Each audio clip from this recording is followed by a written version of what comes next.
Good afternoon from Oxford, everybody, and thank you for joining us for today's Executive MBA Taster Lecture, The Luckiest Generation, Unpacking the Roots of Global Prosperity with Professor Mungo Wilson. So I'm Hannah Longford, and I've worked at the Oxford Side Business School for over 10 years now, and I'm part of the Executive MBA recruitment team who, amongst other things, help candidates from all over the world successfully apply to Oxford to enrich their minds, boost their performance, and enhance their careers. So the Oxford Executive MBA, which we're proud to say is currently ranked #1 in the world by the Times and QS World Rankings, is built on principles of entrepreneurial thinking, strategic leadership, and navigating global complexity. So in today's session, you'll see how we draw on interdisciplinary expertise, quite a hallmark of the Oxford approach, to tackle complex business problems. So it will also give you a glimpse into how our world-class faculty deliver on showcasing cutting-edge research, so offering perspectives with lessons that really resonate with today's leaders and decision makers. So without further ado, I'd like to introduce you to Professor Mungo Wilson, who will lead today's session. So Mungo, amongst other hats that he wears, is Professor of Finance at the Side Business School, and he teaches microeconomics to our MBA and our Executive MBA students. So this includes things such as supply and demand, how industry structure affects firm profitability, price discrimination, game theory, and auctions. So Mungo will not only bring academic expertise, but he also has extensive experience in solving complex business challenges globally, which mirrors the international and applied focus of our Oxford Executive MBA. So before I just pass over to Mungo, if you are intrigued by today's session and you want to explore the programme a little bit further, I'll be back towards the end of the session to share some more information about our Executive MBA and any next steps that you might want to take. So I will now pass over to you, Mungo. I'm a financial economist, but most of all, I'm an economist. And in talking and teaching economics to people for many years now, I have become aware that things that economists take for granted are not as widely known as we sometimes think. And this is a special case of something that behavioral economists describe is termed the curse of knowledge. And when I first came across this idea, I thought it was absolutely brilliant. The curse of knowledge is the idea that if you know something, you cannot imagine someone else not knowing it. For example, when you have a problem with your computer and you take it to the IT desk of your business and they try and explain to you what's the matter with your computer, you can't understand a word they're saying. And the reason is that they can't understand that you know so little about how computers work, because they know quite a lot. Or if you're a little bit older than that, sort of my age, try getting a car mechanic to explain to you what the problem is with your car. And again, they can't understand that you don't know what an alternator is, for example, in a car engine. And by the way, I have absolutely no idea what an alternator is or does in a car engine. I just know that if it breaks, your car won't work anymore. And this curse of knowledge extends deep into economics. And I had the idea for writing this talk when a couple of years ago, I had a fairly violent argument with my wife when at dinner one night on holiday, I said something blandly assertive. And she said, "That's not true." And it turned out that she didn't believe me. She didn't think it was true. And something that I've known for years and years and years as basic knowledge, it turns out that many people on inquiry not only don't know, but don't believe. So here we go. Let me begin. This is the only new slide in this deck. I've tried giving this talk in several different ways, and I want to know if this works. So, looking at data compiled by the Organization for Economic something or other and Development, Cooperation, I think. We get data on US GDP per capita in constant dollars, so adjusted for inflation. And that is a basic measure used by economists of living standards. It's not the only one, and it's not perfect, but it's pretty good. And the OECD data starts in 1960, and we have data for almost every country in the world that has existed since then. And if you look at that data, what you can see is that for almost every country in the world, almost every single country in the world, living standards have increased substantially since 1960, when the data began. Now I'm going to try and click on this link, and Hannah, I want you to tell me if this works. I won't do this very often, I promise. But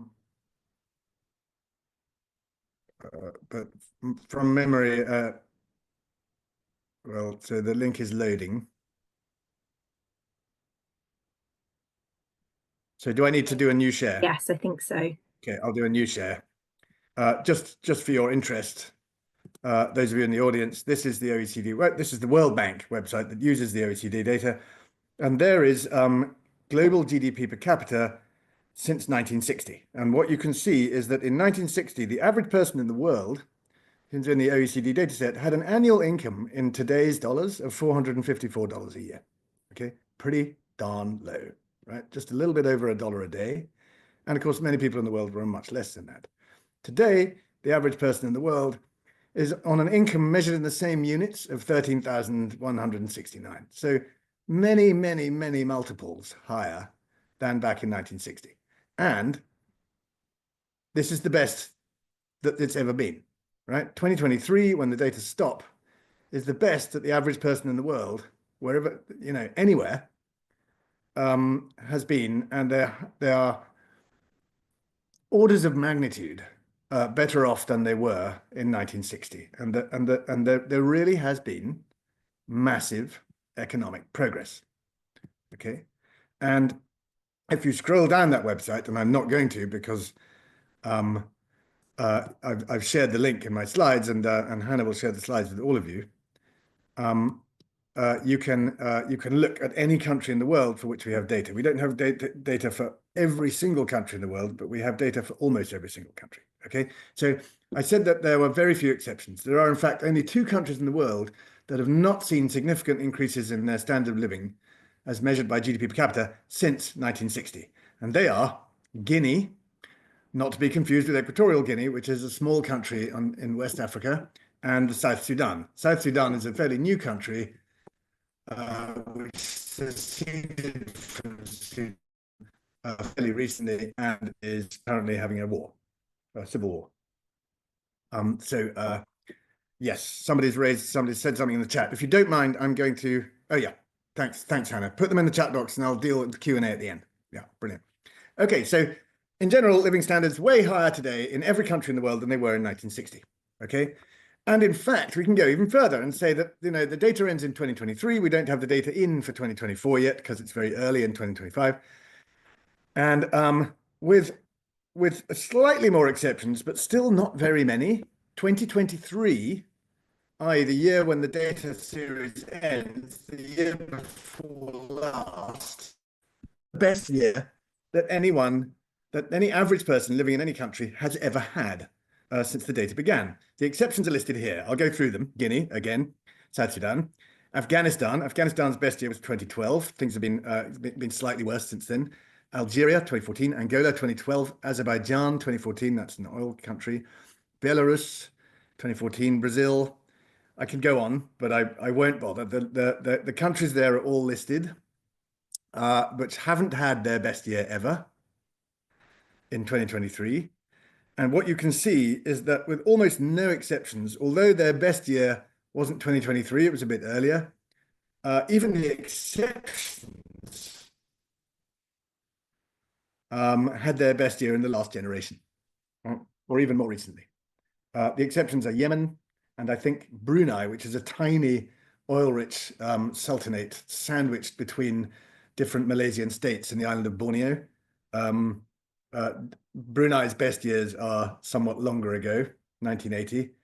But apart from Yemen and Brunei and Guinea and South Sudan, i.e. virtually nowhere, the whole world had its best year this generation or even this decade, okay, since our data began in 1960. But so not only have things got a lot better everywhere, um, now is the best they've ever been, right? Which means, by the way, that wherever you're from in the world, unless you're from Guinea or South Sudan, if you're like an average person from that country, you are from the luckiest generation ever to have lived in that country,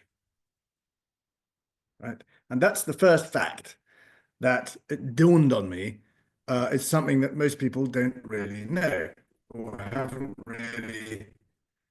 um, haven't really absorbed the implications of, right? This is the best that it's ever been, right? No matter where you're from. Even if you're from a country like Iran or Iraq or Afghanistan, this is the best it's ever been, the best generation, okay? But it's actually even more extraordinary than that. And the next slide, I've taught it many times, and many of you have, I guess, if you're alumni of ours, you've sat in a class of mine and seen this next slide, but this next slide still blows my mind. Especially if I can get to it. Oh no, sorry, before I get to the slide that blows my mind.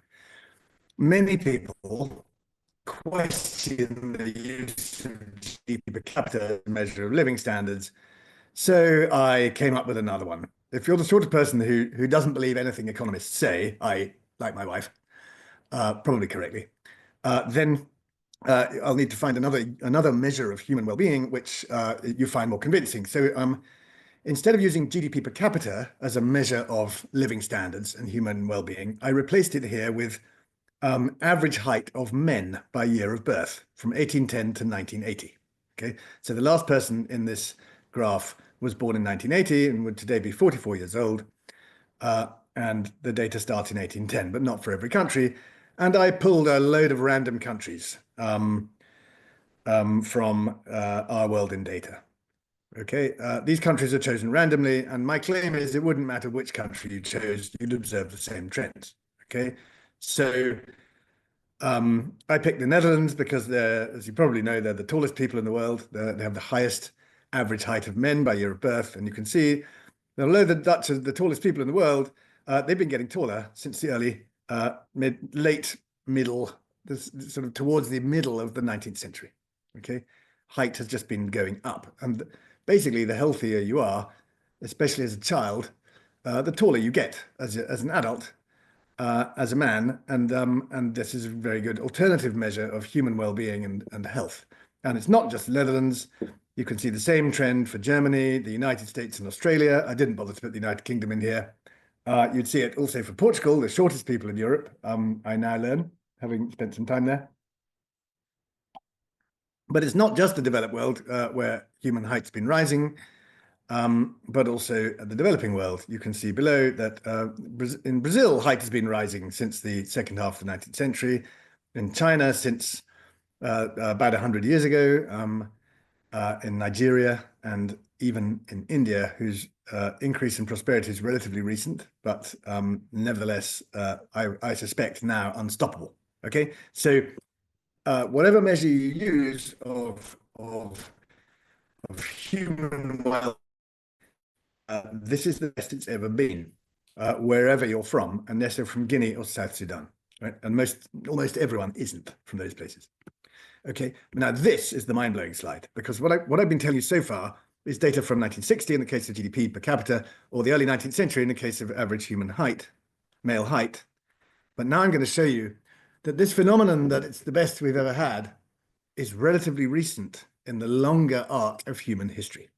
Okay, so here is the same measure that I showed you in the first slide, world GDP per capita since, in this case, not 1960, but since the year 1, right? So 2024 years ago, all right?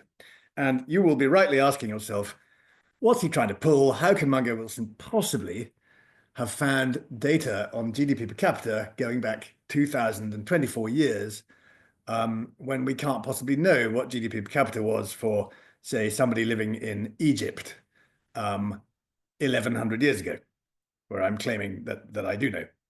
And the answer is these are the best estimates that we have. And they are from an ongoing project at the University of Delft in the Netherlands that was started by a British economist based there called Angus Maddison. This version is from the 2018 vintage of the data. And the research there is basically what they're trying to do is set out to estimate average incomes per person for all times and all places. And they don't stop 2,000 years ago. They go back 10 or 20,000 years. So there are various versions of this graph. I thought I'd stop it 2,000 years ago because it shows a particularly clear picture of human economic progress. And the first thing you can see from this graph is there wasn't any. There was no significant human economic progress until about the year 1850, right? Until about 170 years ago, i.e. when average male height started to rise all over the world, because we finally began to solve our economic problems. Before that, we really couldn't. We really couldn't work out how to feed our populations, how to live comfortably, and how to become taller, right? And healthier, and live for longer. And for most of human history, at least since the year 1, which is a pretty arbitrary date because as the American comedian Louis C.K. says, if you were living in the year 1, you didn't actually know then that it was the year 1. You probably used a different dating system. But going back from today, the year 1 was 2,024 years ago. There was no significant economic progress for the average human being in the world until about 170 years ago. Okay. So on its own, that fact would be depressing, but unremarkable. It would just say that things don't get better. There's no such thing as progress. Forget about it. You got to learn to live with it, right? But then something extraordinary happened. For the first time in the whole of human history, starting about 170 years ago, a little bit earlier in some places, economic standards of living standards, human well-being as measured by economists, started to increase, and they started to increase precipitously, and that increase has never stopped, right? And you can see on this graph that living standards went from roughly $1,000 a head for the average person in the world 170 years ago to about $14,500 by the end of 2018. And as I showed you in the earlier graphs, that trend has continued, right, for most places. So first of all, for an incredibly long period of time, for thousands of years, there was no progress anywhere. No significant economic progress of any kind. And then suddenly, starting a couple of hundred years ago, actually in the UK, and spreading slowly at first and then faster to other countries, and eventually spreading to everywhere except Guinea and South Sudan, human progress just took off, right? And we are now the luckiest generation. You can see we're not just the luckiest generation since 1960 or since the early 19th century. We're the luckiest generation in the entire span of the history of our species. Okay, so at the risk of sounding a bit Elon Musky, that we are the luckiest generation ever to have existed of human beings. And until about 150 years ago, 200 years ago, that simply wasn't true. We were the same as almost every other generation of human beings in terms of our economic welfare that had ever existed. Okay, now I'm showing you this graph, which is based on very carefully collected and analyzed data from all over the world, you know, for in all kinds of clever ways to estimate living standards going back to, you know, the dawn of time, really. And yet, it seems to me that although most people, in my experience, are not aware of this fact, some people were aware of it a very long time ago. Notably, the greatest economist who ever lived, John Maynard Keynes, fellow of King's College, Cambridge, who wrote an article in the Listener magazine in 1930 called The Economic Possibilities for Our Grandchildren, which I highly recommend everyone in the world to read. It's absolutely brilliant. Keynes was a superb writer, as well as a brilliant economist. And he seems to have understood things instinctively that it took other economists of less genius to figure out over the following century. Okay, so the first thing to note is that he wrote what I'm about to read to you 100 years ago, or rather 95 years ago, which is as close to 100 years as who cares, right? So he's writing a century ago. And what he wrote down then basically exactly anticipates the graph that I just showed you. But I want to read it to you in his words because they're so well written. So he writes, from the earliest times of which we have record, back, say, to 2,000 years before Christ, i.e. about 4,000 years ago, so double the length of the graph I just showed you, to the beginning of the 18th century, i.e. to the early 1700s, there was no very great change in the standard of life of the average man. He says man because he's a Cambridge Don writing in 1930, living in the civilized centers of the earth. Ups and downs, certainly. Visitations of plague, famine, and war, golden intervals, but no progressive, violent change. Some periods perhaps 50% better than others, at the utmost 100% better in the 4,000 years which ended, say, in about AD 1700. I would say it ended a little bit later, right? Towards the end of the 18th century is when this long, long period of no progress came to an end. He then goes on to write the first thing I really want to, so after explaining this fact, the next thing I want to talk about is why, right? This slow rate of progress, or rather lack of progress, was due to two reasons: to the remarkable absence of important technical improvements and to the failure of capital to accumulate. Okay.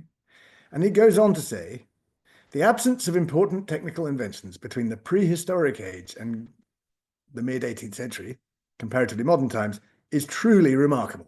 I agree. If it doesn't stagger you, you haven't understood it, right? Because almost everything which really matters and which the world possessed at the commencement of the modern age was already known to human beings at the dawn of history, right? He goes on to list them.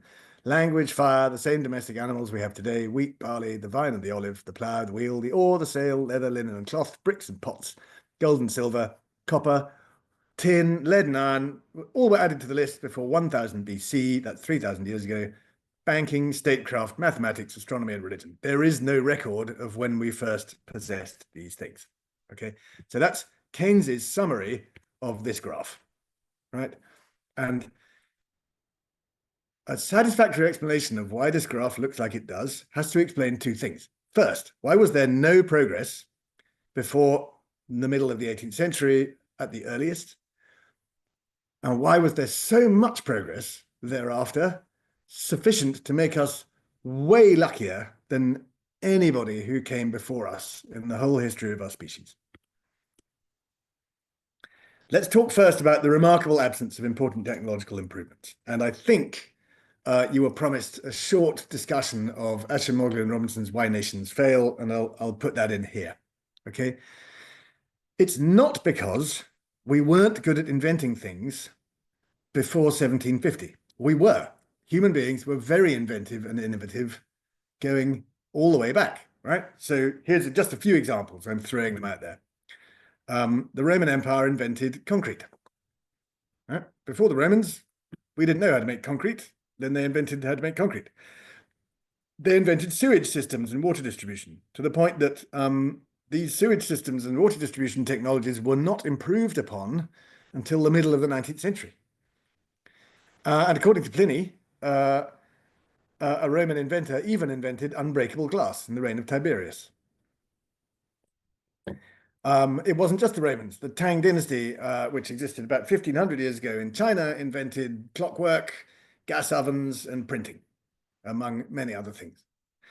In the 16th century Venetian Republic, who entertained the King of France to a dinner given by the Doge of Venice, the Doge of Venice showed the King of France, Francis II, that a tree could arrive in the arsenale where the Venetians constructed their naval galleons, their ships, and that tree could be turned into a ship of war in 24 hours. Okay, so the Venetians understood factories. And mechanical knitting was invented in the reign of Queen Elizabeth I. And you can read all about that in Why Nations Fail. So it wasn't that nobody invented anything before about 1740. They did. It's just that although there was innovation and there was invention, there was no economic progress. So what changed? What was different about the rapidly growing economies of the world after, say, 1700 from the whole world in the previous 4,000 years, which led to that rapid technological advance for the first time? And the second question, which we should ponder and which is not answered well by any economist, is if Keynes is right, why did capital fail to accumulate before the modern era? What stops capital from accumulating? Okay, and what instead accumulates instead of capital? We can maybe revisit that question at the end of this talk.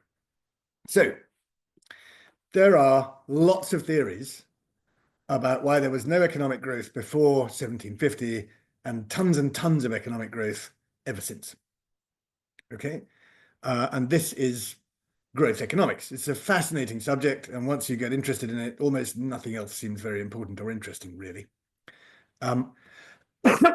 But I'll briefly list the various explanations that people favor. So first of all, there's climate, right? The leading exponent of the climate thesis is probably Professor Jeffrey Sachs at Columbia University. And the related theories relating to endemic disease. There's Jared Diamond's famous book, Guns, Germs, and Steel. Some explanations emphasize culture, Karl Weber's Protestant work ethic. And of course, the modern fashion in history, which I rather like, is to emphasize contingency, chance, luck. Why did the French Revolution happen when it did? Chance, right? But one leading explanation, which de-emphasizes climate, guns, germs, and steel, culture, or luck, is the theory of institutions, okay?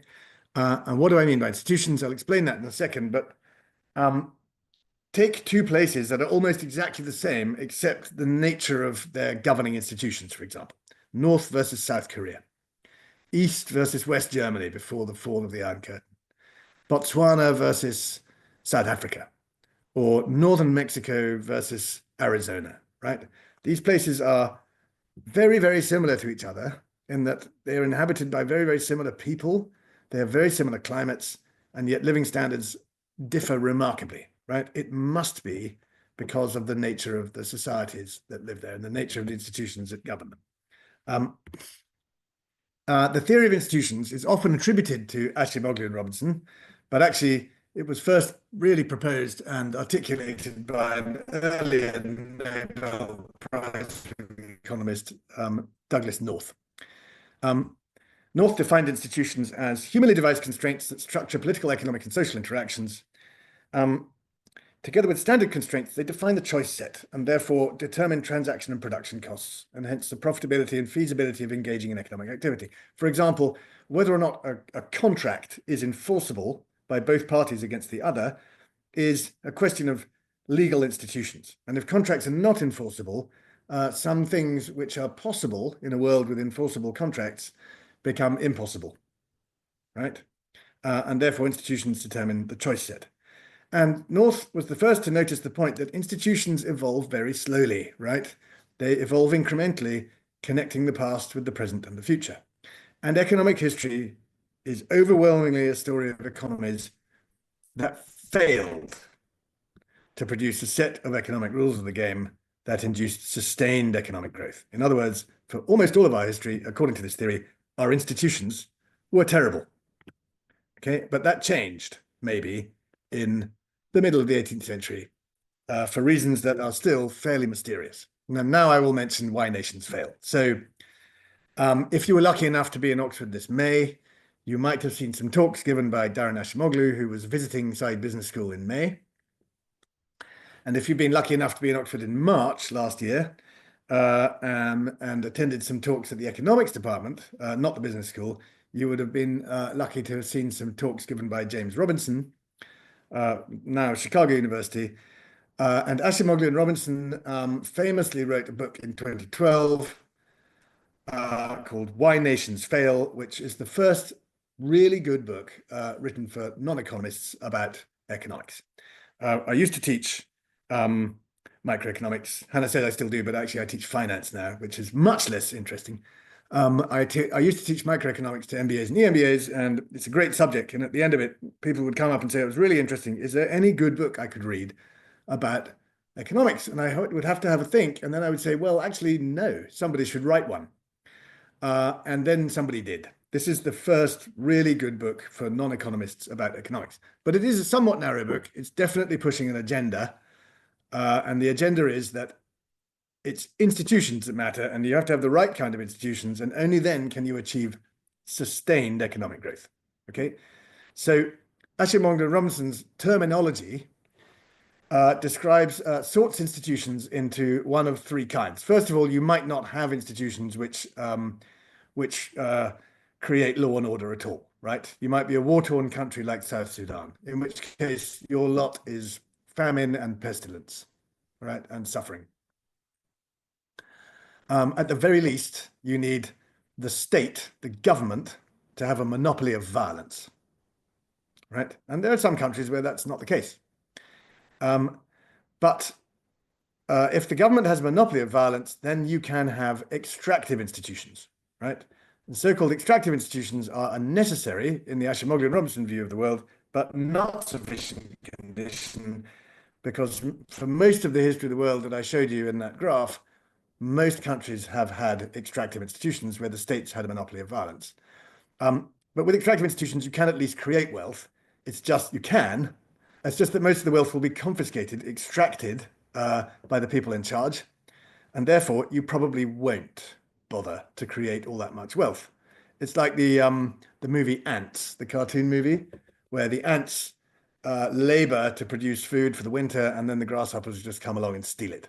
Right. So what's the point of saving up all that food? And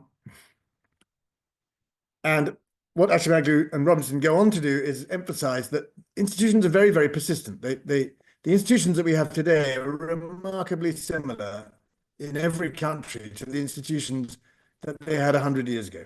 Right.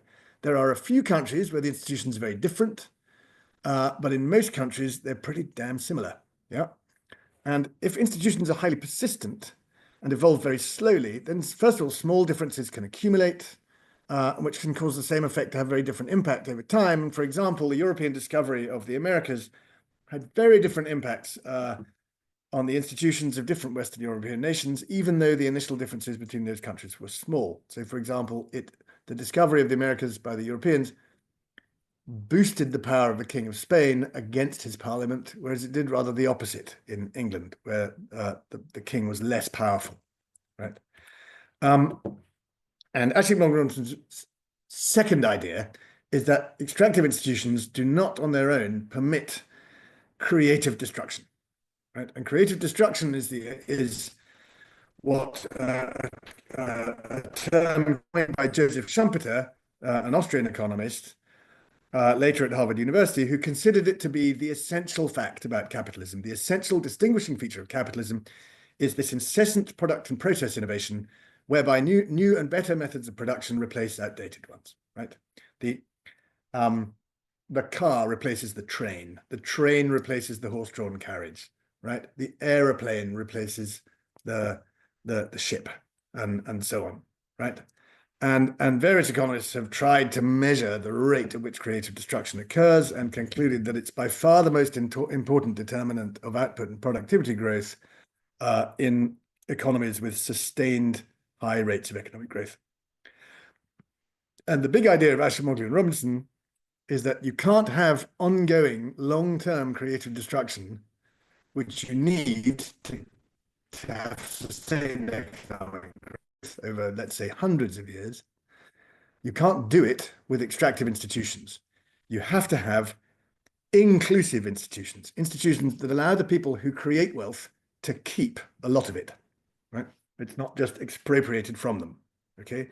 So the big idea, the big claim in Acemoglu and Robinson, and this is, I think, why they were awarded the Nobel Prize last year in 2024 in economics, is that prior to 1700 in England, prior to England in the 1700s, there were only ever had been extractive institutions.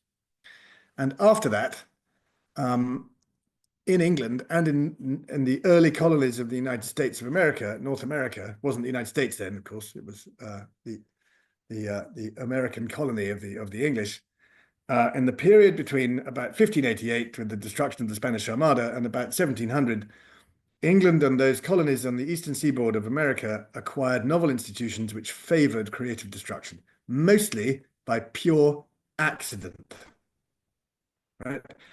And if you read Why Nations Fail, and I thoroughly recommend you do, that's the best bit, is the account of how those institutions evolved. Initially, in the very early nascent colonies on the eastern seaboard of what was to become much later the United States of America, in places like Jamestown, Virginia, and Boston, Massachusetts.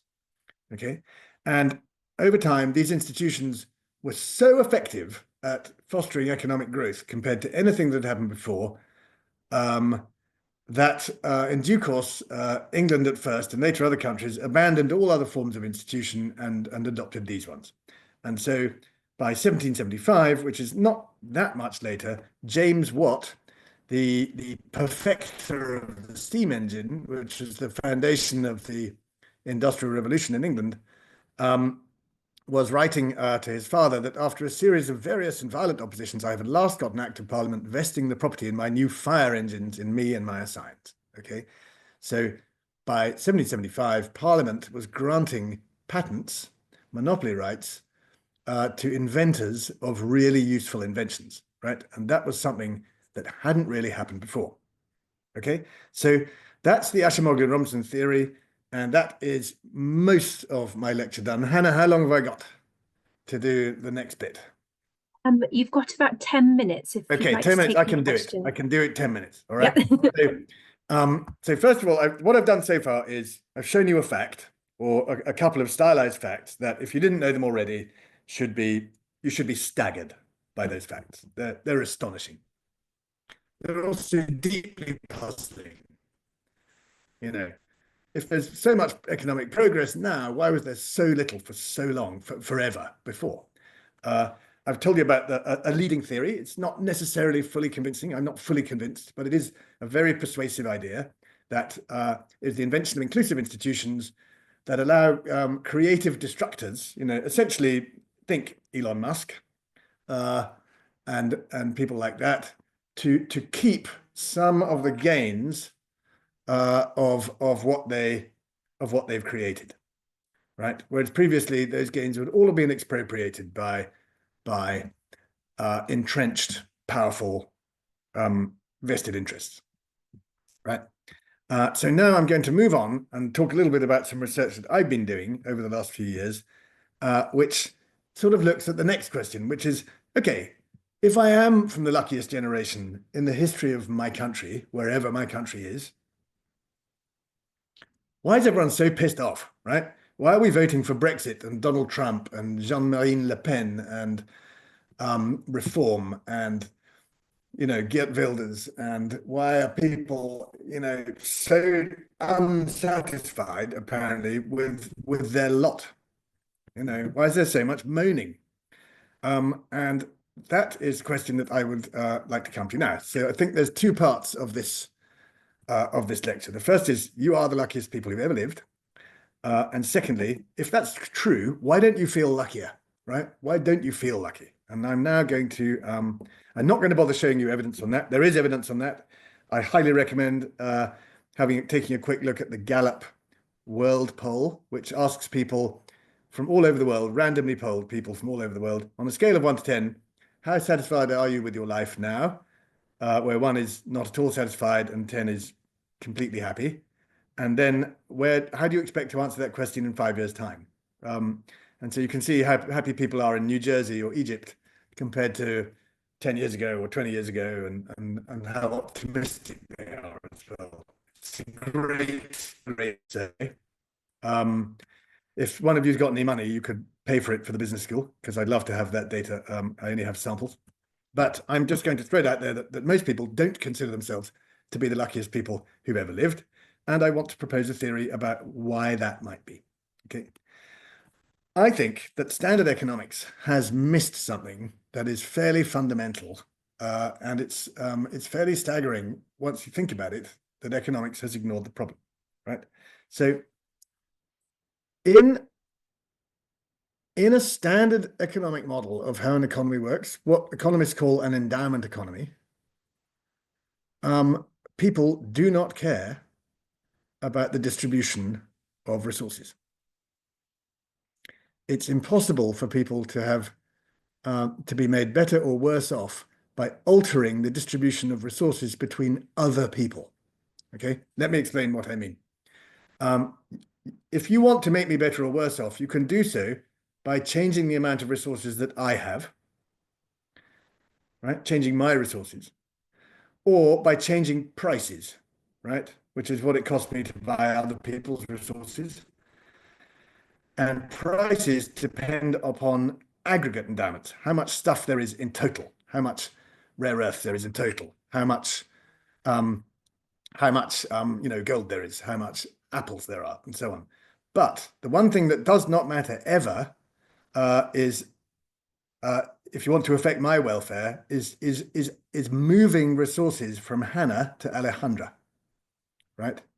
Because that doesn't change the amount of total resources in the world, and it doesn't change my resources, and therefore it doesn't affect my welfare, my standard of living in any way, okay? In a standard economy that economists think about, which we will call a standard endowment economy. Okay. And that seems very odd, because it's abundantly clear to me, just by casual empiricism and opening a newspaper, that people really, really, really care about things like inequality, especially if they're lower down the pecking order. And yet economics says they just shouldn't. Okay, so then the question arises, what are the smallest changes we can make to the standard theory of economics that make people start to mind about the distribution of resources among other people, right? And then ask ourselves, what follows from that? What are the implications of that minimal departure from the standard economic model? How different does the world look? And the answer is, and I won't get through all of this stuff today, the answer is the world looks very, very different indeed, right? I think that basically the standard economic theory that we learn at graduate school and that we teach everybody in textbooks is just too simple, right? The research question that I'm putting up there is why, on a fundamental level, do greedy people, selfish people who only care about their own consumption, their own living standards, why do they ever care about inequality, right? I'll briefly mention some other explanations, and then I'll get to my one, okay, in the remaining 5 minutes. Emmanuel Saez, who's at the University of Berkeley, together with his co-authors Thomas Piketty and Gabriel Zuckman, have proposed that people just dislike inequality. In other words, they have two arguments in what makes them happy: their own living standard and inequality among other people, right? So that so obviously assumes the answer to the question that I don't think you can really call it an answer in any serious sense. It's just an attempt to short circuit the problem and assume that people do care about equality and then move on, okay? Other people got a little bit deeper, but not very, by assuming that people had preferences that they cared not just about their own consumption, but their own consumption relative to the consumption of a pig. They call them the Joneses. So they care about keeping up with the Joneses, or they care about status. Again, I rather think this assumes the answer, but it's a little bit more respectable, right? Do we really care about status? Do we really care about keeping up with the Joneses? Maybe, but maybe I don't, you know. Could we get it to drop out of the theory in a more fundamental, in a deeper way? All right. And I think the answer is yes, we could, right? I'm going to claim that the assumption made, the implicit assumption made in almost all economic theory, which is wrong, is that all goods are divisible, right? What do I mean by that? I mean that you can have a little bit more or a little bit less. And if you have a little bit more, it makes you a little bit happier. And if you have a little bit less, it makes you a little bit less happy. Okay? So a little bit more of something makes you a little bit happier, is the assumption that a good is divisible, right? What would happen if a good was indivisible? Then having a little bit more of it wouldn't make any difference at all, right? Because a little bit more is useless. you have to have a lot more. You have to have a whole one more unit in order for it to make a significant difference to your welfare.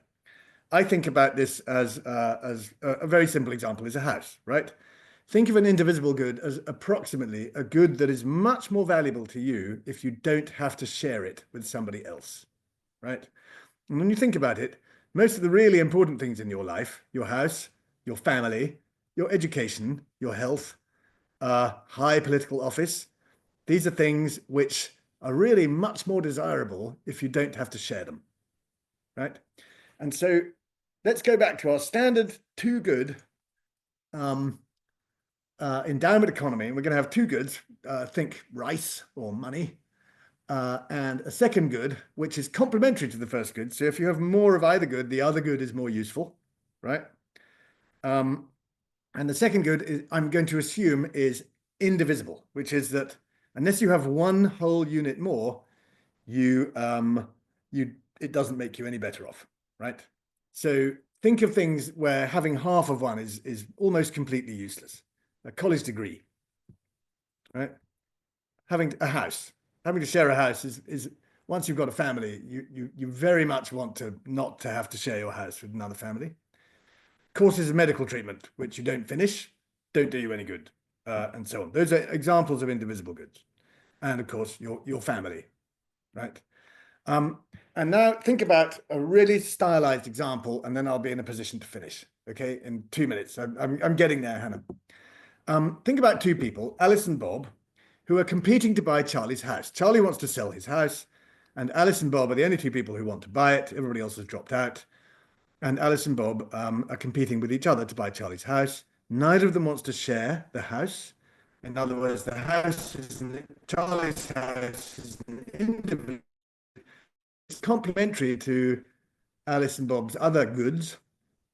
And this is a very familiar, normal situation that many of you listening will have experienced, right? If you want to buy a house, you've got to bid higher than all the other people who want to buy the same house, right?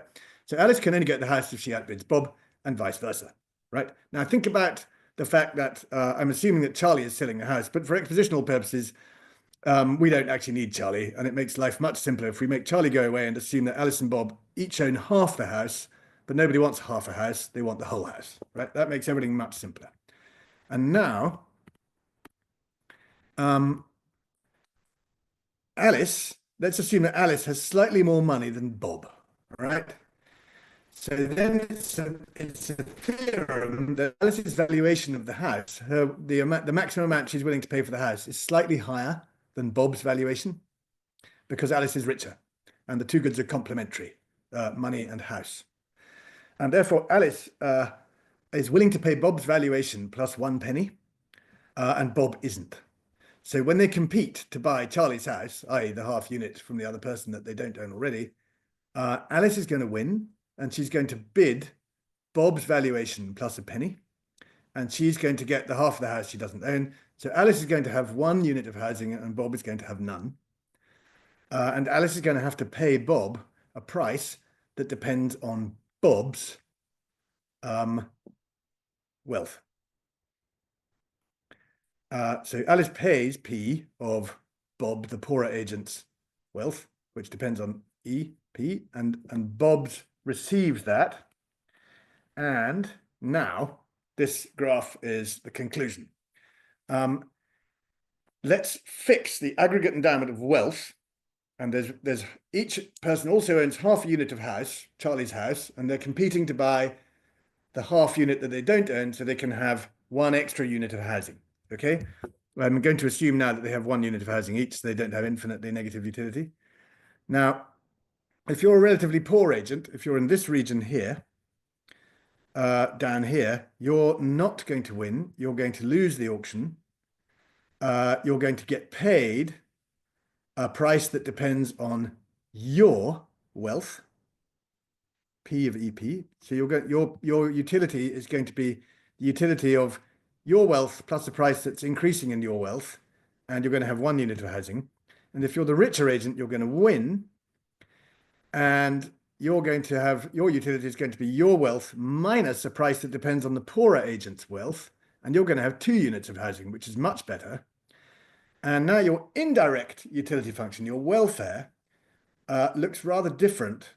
It's got this kink at equality, okay?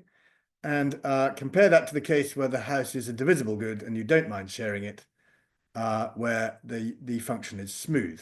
And now the world actually starts to look completely different from how it looks in a standard endowment economy. In a standard endowment economy, the welfare looks like the red line in that graph. And in an economy with an indivisible good, it looks like the black line. And in the black line, the richer agent, other things equal, would like the poorer agent to be poorer, right? Because then they pay less to buy the asset. So they care about relative wealth, the distribution of wealth. In a more complicated model with 3 agents, it gets more complicated still, because if everybody owns a bit of the house, the poorer agent's going to be paid a price that depends upon the medium wealthy agent's wealth, and the richer agent is going to want the medium agent to be poorer, and the poorer agent is going to want the medium agent to be richer. Okay, and at least one journalist in the Financial Times recently offered that as an explanation for why people mind more about inequality than they did 40 years ago, even though the ratio of the top 10% to the bottom 10%, that ratio hasn't changed. So I think I've run out of time. This is just a fraction of a taste of my new theory of why people care about inequality, and lots of things follow which are crazy compared to standard economics.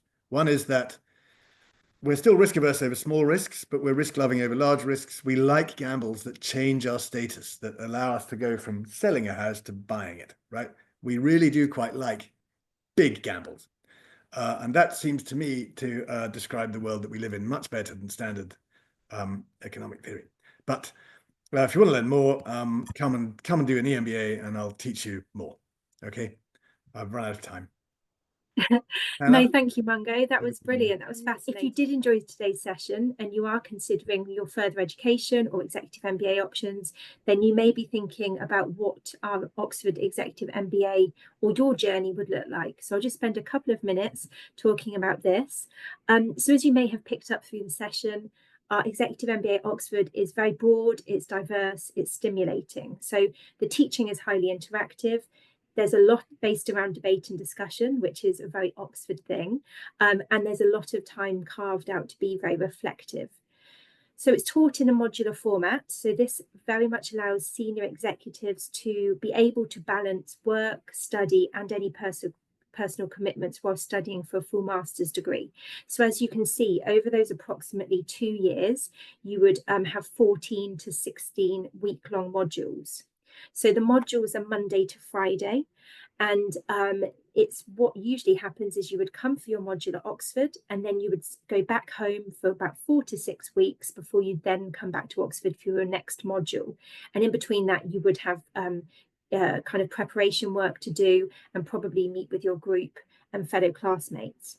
It's worth noting that module 1 is online, and then you have 2 core international modules that take place internationally, as well as some optional electives that can take place internationally too. And you can see some examples here on the far hand of the screen.